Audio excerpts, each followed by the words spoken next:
Hello learners, welcome to our channel legal advice by SK Garg. आप सभी लोगों का legal advice by SK Garg channel में बहुत बहुत स्वागत है। ये चैनल लीगल कंसल्टेशन के लिए, इसके अलावा लॉ के जो लर्नर्स हैं, if they want to achieve something high in their career, तो उनके लिए ये चैनल है। जो लोग PCSJ, higher education services, APO, UGC NET, JRF qualify करना चाहते हैं, उनके लिए ये चैनल हमने बनाया है। तो आज इस सीरीज में नवंबर 2022 का जो रिजल्ट आया है, मतलब जून 2022 का जो एग्जाम हुआ है यूजीसी नेट का, तो वो लेट होते होते अक्टूबर तक पहुंच गया।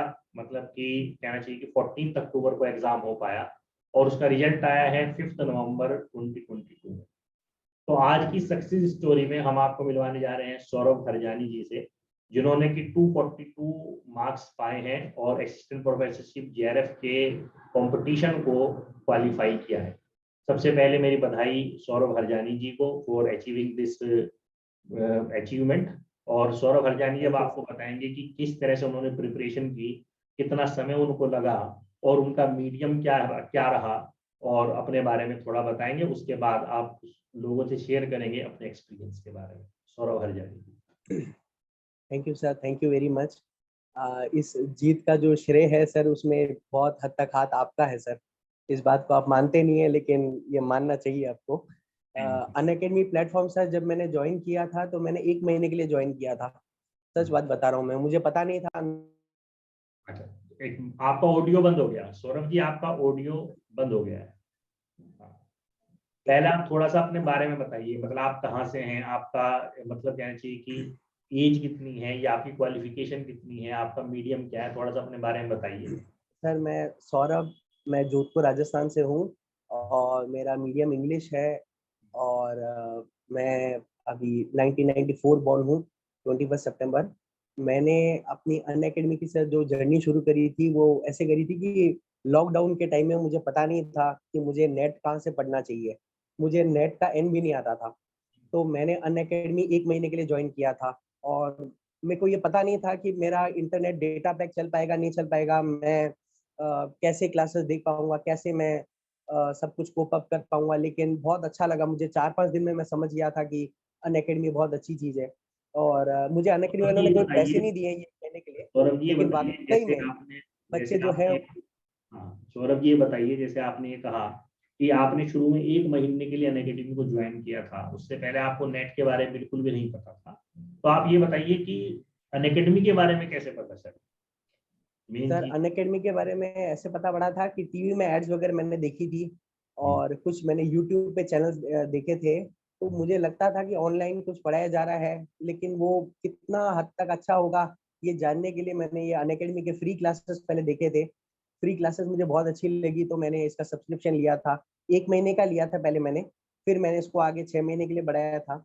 और अनअकैडमी लेने के जो नेक्स्ट अटेम्प्ट मेरा हुआ था, उसमें मेरा नेट क्वालिफाई हुआ था और मैं जेआरएफ से सिर्फ 3 क्वेश्चन मतलब चूक गया था, 6 मार्क्स से मैं रह गया था। थोड़ा सा तो एक वो बात एक और बताइए, थोड़ा सा एक बात और बताइए कि आपने जो सब्सक्रिप्शन लिया वो सबसे पहले कब लिया? 2020 में लिया होगा आई थिंक सो, या कब लिया आपने सब्सक्रिप्शन सबसे? मैंने दिसंबर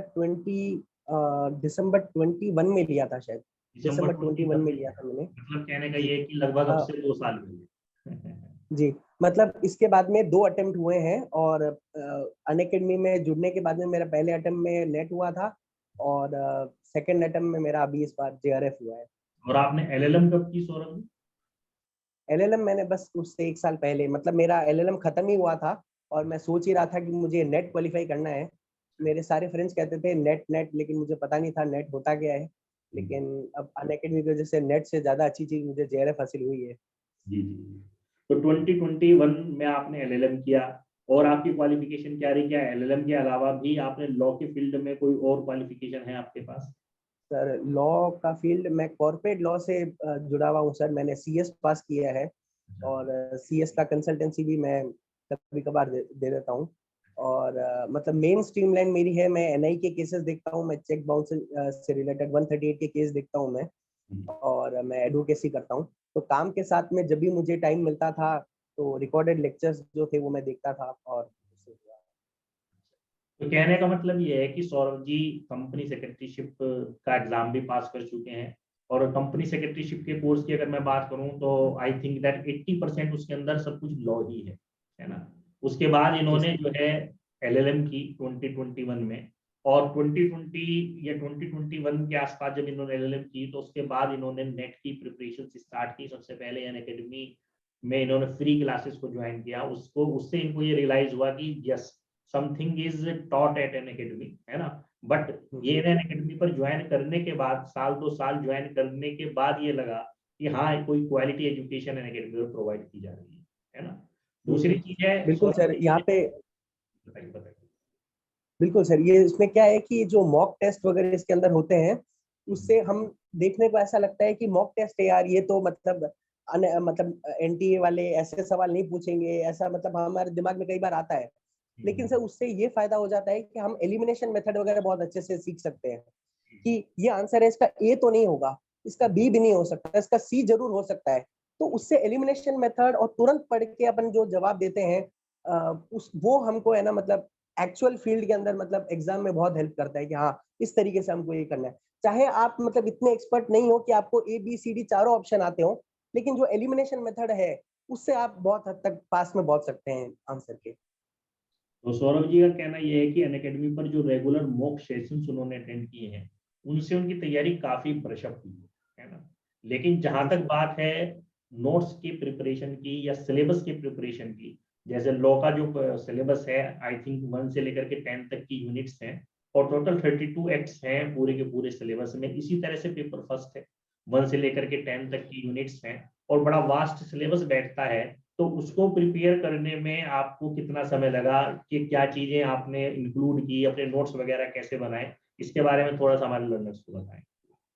सर पेपर 2 के लिए हमारे पास में अनअकैडमी में दो दो एजुकेटर्स थे जब मैं उस टाइम पढ़ता था, एक आप थे और एक वेणुधर सर थे। जी और दोनों का मैं ऐसे नहीं कह सकता हूँ कि दोनों में से बेस्ट कौन है, ये बहुत नाइंसाफी होगी कहने की। बहुत दोनों टीचर्स ने बहुत अच्छा पढ़ाया है, और दोनों टीचर्स के वजह से ही ये मार्क्स आए, नहीं तो मैं एक एवरेज बच्चा हूँ, इतने मेरे मार्क्स आना ये एक करिश्मा ही है। और सर पेपर 1 के लिए हमारे पास में बहुत सारे एजुकेटर्स हैं। मैंने रीटा मैम को फॉलो किया था, और रिचा मैम को फॉलो किया था, और शिवा सर और निहारिका मैम के जो नोट्स हैं वो बहुत ही लाजवाब है, बहुत ही अच्छे हैं। जो नए लर्नर्स हैं, जो अभी ज्वाइन करना चाहते हैं, मैं उनको बताना चाहता हूँ कि आप इन टीचर्स को फॉलो करेंगे और लॉ के लिए स्पेशली आपको, और जो और एजुकेटर्स हैं उनको फॉलो करेंगे तो मतलब काफी हद तक उनको फायदा हो सकता है।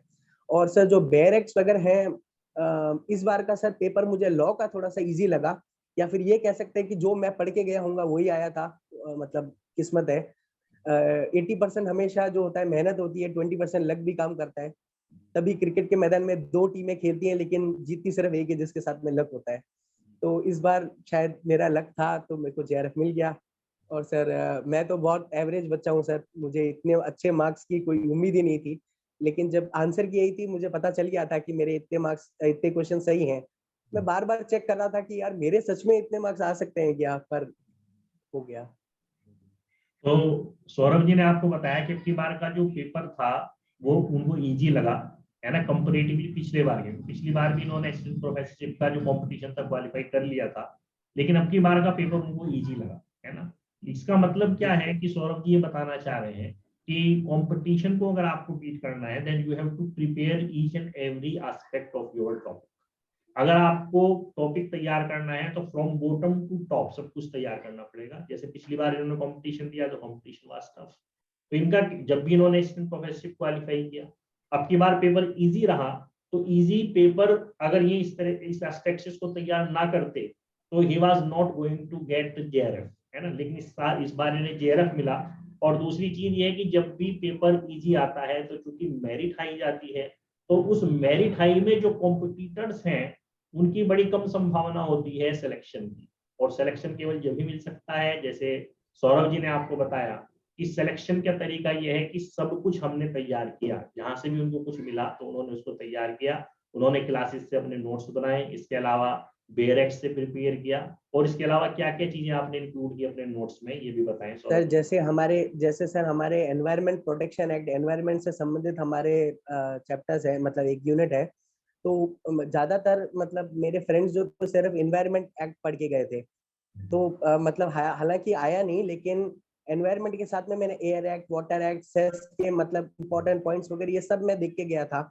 इन सब का एक ब्रॉड व्यू लेके गया था कि कहीं से भी कोई क्वेश्चन आ जाए तो इस बार कोई चूक नहीं होनी चाहिए, इस बार कोई ऐसा बहाना नहीं होना चाहिए, अरे यार फिर मैं 2 नंबर से रह गया, 3 नंबर 4 नंबर से रह गया, ऐसा नहीं होना चाहिए था। तो इस बार मैं सब कुछ करके गया था। और जहां तक रही है, आपने पूछा था कि मैं कितने घंटे पढ़ता था, तो मैं आपको ये वाकया बताता हूँ कि जब मैं जमीन पे बैठ के पढ़ता था, पढ़ने के बाद में जब मैं उठता था तो मेरे घुटने सीधे होने में कम से कम 5 मिनट का समय लगता था, इतने जैम हो जाते थे वो। मतलब मैं कंटिन्यूअसली बैठे बैठे पढ़ता था।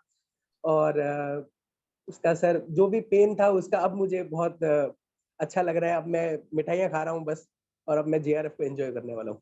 अच्छा, दूसरा ये बताइए सौरभ जी कि आपने जो है लाइव क्लासेस अटेंड की या रिकॉर्डेड क्लासेस से अपना कोर्स कवर किया, किस तरह से किया?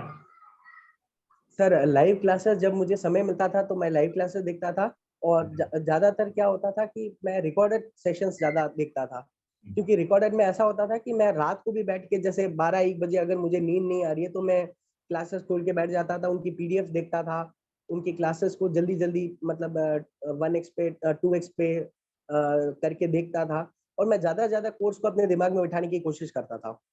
तो ये था। और पेपर 1 के लिए पीडीएफ को हमेशा देखता रहता था मैं। और सर एक बात बहुत इंपॉर्टेंट होती है कि नए लर्नर्स को मैं बताना चाहता हूँ, रिवाइज करते रहिए आप सब चीजों को। आप अगर उनको रेगुलरली हाय हेलो अपने कंटेंट को नहीं बोलते रहेंगे तो वो फिर चला जाएगा। तो इसके लिए जितना आप पढ़ते रहे उसको वीक के एंड में या फिर फोर्टनाइट 15 दिन के अंदर आप उसको एक बार रिवाइज करते रहें। ये रिवाइज करने से ही वो दिमाग में सेट होता है कि हाँ भाई अब रिवाइज होता रहेगा। कहने का मतलब ये है कि सौरभ जी ये बता रहे हैं कि उनको जब भी समय मिला उन्होंने जब भी अपना कोर्स रिवाइज भी किया, तैयार भी किया। अगर लाइव क्लास में वो नहीं आ पाए तो अनअकैडमी का जो फीचर है कि रिकॉर्डेड क्लास आप देख सकते हैं किसी भी समय, और एक अनलिमिटेड एक्सेस आपको मिलता है कि कितने भी आवर्स के लिए आप स्टडी कर सकते हैं। उसका उन्होंने भरपूर फायदा उठाया और उन्हें पूरा फायदा मिला भी। और उन्होंने वहां से पीडीएफ्स को अपलोड किया, पीडीएफ्स को जो है रिवाइज किया। साथ में उन्होंने कहा कि कई कई बार उन्होंने अपने कोर्स को रिवाइज किया। उसके बाद उनको लगा कि हाँ दिमाग में अब ये चीज बैठ रही है, क्योंकि होता क्या है कि 1 से लेकर के 10 तक की 32 एक्ट्स हैं, और इन एक्ट्स के अंदर ही कंफ्यूज हो जाता है लर्नर। जब वो सारी एक्ट्स तैयार कर लेता है उसको याद ही नहीं रहता कि फर्स्ट एक्ट में मैंने क्या पढ़ा। बड़ा सौरभ जी ये भी बताइए कि जैसे ही बहुत सारे टफ एक्ट्स हैं, जैसे कि एडमिनिस्ट्रेटिव लॉ है जिसको जनरली कोई नहीं पढ़ता, जूरिस्प्रूडेंस है, इंटरनेशनल लॉ है ना, या जो सेक्शन बेस्ड क्वेश्चंस हैं जिसमें कि सेक्शन नंबर 5 आईपीसी भी वही है, सेक्शन नंबर 5 कॉन्टेक्ट भी वही है, सेक्शन आर्टिकल नंबर 5 मतलब क्या है कॉन्स्टिट्यूशन में कुछ और लिखा है। तो इन चीजों में किस तरह से डिफरेंशिएट करके आपने याद किया, या क्या चीज आपके लिए हेल्पफुल रही ड्यूरिंग द एग्जाम?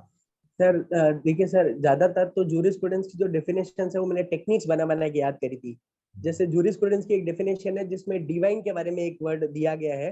तो डिवाइन यानी कोई चीज जो ऊपर है, तो ऊपर है यानी उल्लूपियन, उल्लू उल्लू ऊपर होता है। तो ऐसे कर करके मैंने टेक्निक्स बना बना के मैंने याद करी थी। और वो वहां पे जाके जब मुझे पिलेनरी कंट्रोल आया, पिलेनरी कंट्रोल के 2 सवाल थे, तो मैंने देखते ही कहा कि अरे ये तो इसका आंसर तो होलैंड होना चाहिए। क्योंकि मैंने पढ़ा था कि जब पोलैंड में हम जाते हैं तो हम पे पेनल्टी लगती है। ऐसे टेक्निक्स बना के मैंने याद किए थे। तो जूरिस्प्रूडेंस की डेफिनेशंस और जूरिस्प्रूडेंस में किसने क्या कहा है, वो सब चीजें याद करने के लिए हमको टेक्निक्स लगानी पड़ती हैं। वो टेक्निक्स बहुत हद तक मेरे को काम आई। और बाकी सर जो एक्ट्स वगैरह हैं वो मैंने रटे थे सर, मैं सच बताऊं। एक होता है कि दिमाग में हम समझ जाते हैं, लेकिन एग्जाम पॉइंट ऑफ व्यू से जहां हमको रटना चाहिए वहां मैं रटा भी था, जहां मुझे समझना चाहिए था वहां मैं समझा भी था।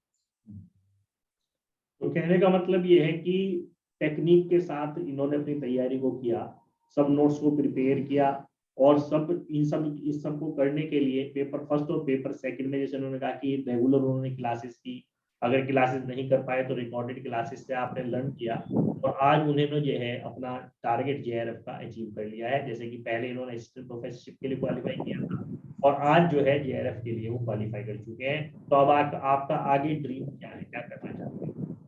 आगे सर अब असिस्टेंट प्रोफेसरशिप में मतलब मुझे पढ़ाना है और बच्चों को सिखाना है कि भाई लॉ को किस तरीके से हम एंजॉय करते हुए सीख सकते हैं। और मैं सर जुडिशरी की तैयारी भी कर रहा हूँ। तो देखते हैं कि हमारा फेट, हमारा लक मुझे जुडिशरी की ओर लेके जाता है या असिस्टेंट प्रोफेसरशिप के लिए लेके जाता है। ठीक है Saurabh ji, thanks for your time और मेरी तरफ से बहुत बहुत कॉन्ग्रेचुलेशन आपको। ये कि मैं ये पूरी मतलब कामना करता हूँ, चाहता हूँ कि आप अपने करियर में अपने हाइट्स पर पहुंचे। आप चाहे तो जुडिशरी के लिए अगर आप अप्लाई करना चाह रहे हैं तो जुडिशरी में आप सफल हो, असिस्टेंट प्रोफेसर के लिए आप सफल हो। मेरी तरफ से बहुत बहुत बधाई है। Thanks. Thank you sir, thank you very much.